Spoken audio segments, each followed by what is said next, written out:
তৃণমূল তো এর আগে যতবার সার্জিক্যাল স্ট্রাইক হয়েছে দুবার, একবারও সেই সার্জিক্যাল স্ট্রাইককে সমর্থন করেনি, সেনাদেরকে ধন্যবাদ পর্যন্ত দেয়নি।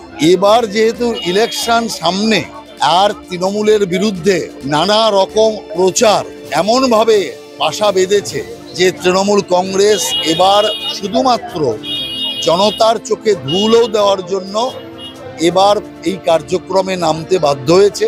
এই যে আপনার অপারেশন সিঁদুর, সেই সিঁদুরকে সমর্থন করতে বাধ্য হয়েছে। নইলে তৃণমূলের যা নেচার, আজকে যে নেচার সিপিএম দেখাচ্ছে ঘুরে ফিরে পাকিস্তানিদের সমর্থন, সেই একই নেচার কিন্তু আমরা তৃণমূলের কংগ্রেসকে অতীতে বারবার দেখেছি। কিন্তু সৌগত রায় বলছেন যুদ্ধ কিছু হয়নি, ওনার প্রমাণ চাই। ওই তো বললাম, সৌগত রায়ের মতো একদল লোক যারা জেগে ঘুমায়, যারা অন্ধ না হয়ে অন্ধ সেজে থাকে, তাদেরকে বলার কোনো যৌক্তিকতা নেই। আর আমি মনে করি যে সৌগত রায়ের মতো লোক যারা আছে তাদের কাছে কি প্রমাণ দিতে হবে? এসব নিম্ন শ্রেণীর লোক, এদের কাছে প্রমাণ দেওয়ার দরকার নেই। প্রমাণ হচ্ছে সারা দেশবাসী, প্রমাণ হচ্ছে এই যে সমস্ত সেনাদের ছবি, আর পরিষ্কার স্যাটেলাইট থেকে যে ছবিগুলো এসছে তার থেকেই এটা বোঝা যাচ্ছে।